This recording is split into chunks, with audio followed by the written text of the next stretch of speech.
Hey, what's going on YouTube? Welcome to the Credit Plug channel where we talk about how to build credit, how to establish relationships with banks and financial institutions, and most importantly, how to get you access to high limit credit funding. If that's something you like to listen to, then we definitely welcome you to subscribe. We put out a bunch of videos on a variety of different credit and financial related topics. So if that's something you like to listen to, just hit that subscribe button right down below. If not, you could always like, share, or comment right down below. For today's video, I have another unboxing. I recently had a successful application spree for a total of $63,500 within a span of about 9 days. And so I only used 4 inquiries to get that amount. And so just to recap, had the AOD-FCU Visa signature for $10,000, AOD-FCU line of credit for $10,000, SECU Visa signature for $15,000, SECU preferred line of credit for $10,000. I got the Rural Harvest Visa business card for $10,000. I got the NIHFCU Visa signature for $4,000 and a line of credit which came back to only $2,000. And then I got, what else did I get? Oh yeah, and then I got the Sportsman Guide Visa through the shopping cart trick. So that's a total of 8 accounts, 8 new accounts. So my average age is gonna take a little hit, not that much because I already have like 60 accounts reporting. So but anyways, 8 accounts, $63,500 over a 9-day span, and I only used 4 inquiries to get those. So today I have another unboxing.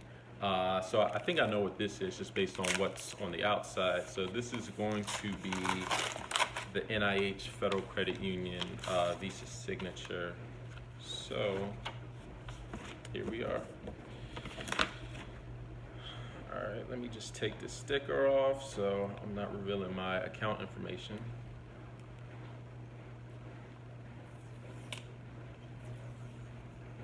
All right, so here we are. Oops. NIHFCU.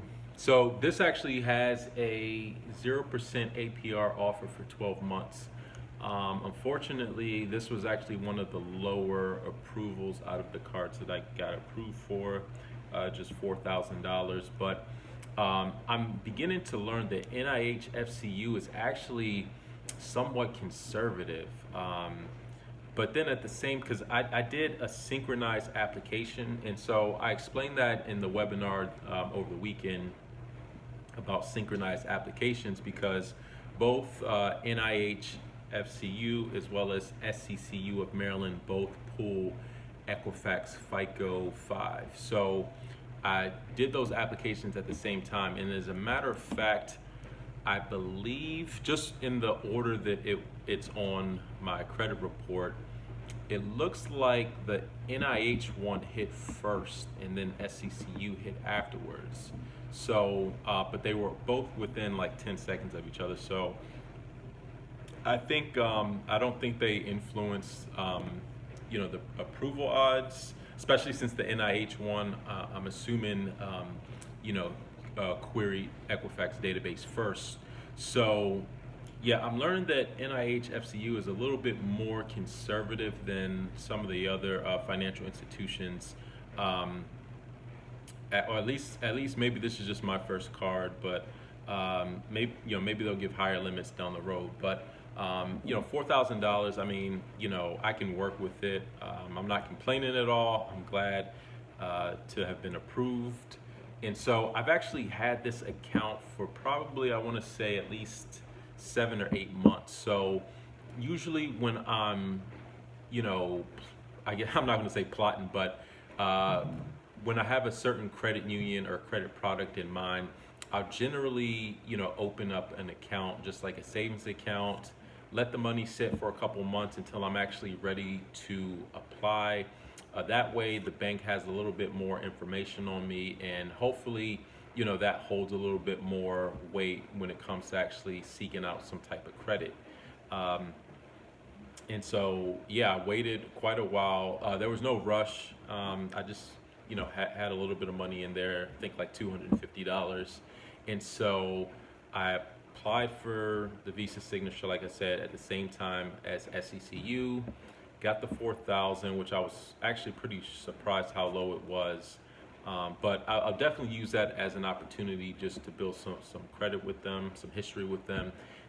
All of their credit cards, except their secured card, has a 0% APR offer for 12 months. And I actually did confirm that the NIHFCU, their secured card does unsecure. I confirmed that with one of the representatives there. But overall, we'll see how this relationship unfolds. They have some other good credit products. I actually got a line of credit.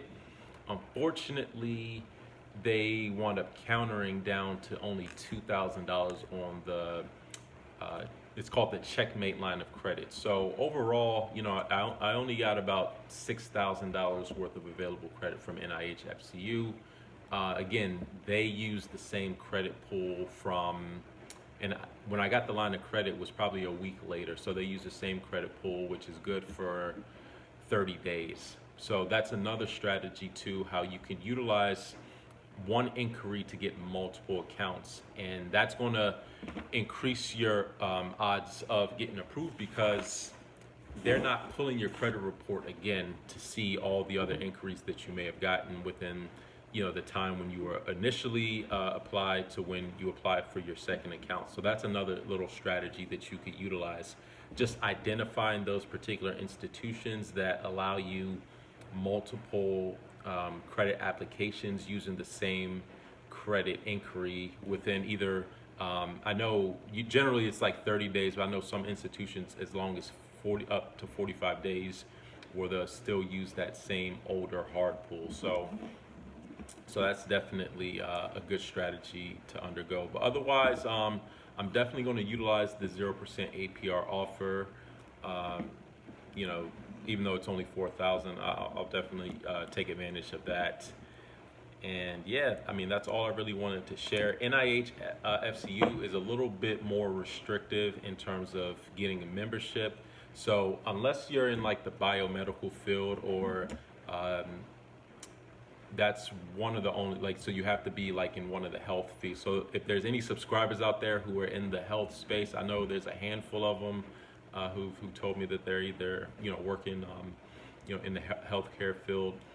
Definitely consider NIHFCU. The only other way I think you can get in is if you are a family member of someone who's also a member. So I mean, I wouldn't really sweat if you can't get into NIHFCU, because from just the data points that I've gathered, and there's not that many. I think I may have seen only one review on NIHFCU on like my FICO. But there's a lot of easier credit unions that you can get into that aren't going to be as restrictive in terms of membership.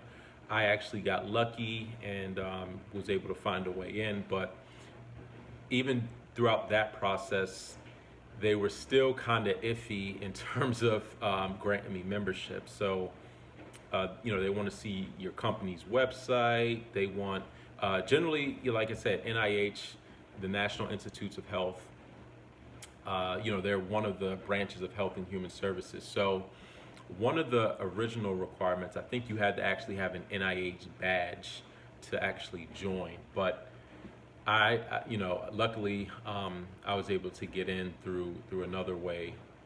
But yeah, it's going to be pretty restrictive. So unless you really have an association to the medical field, then I probably wouldn't bother trying to get a membership with NIH. But yeah, so overall, like I said, it was a successful app spree, and I'm definitely going to be gardening probably for the rest of 2020, at least for Equifax.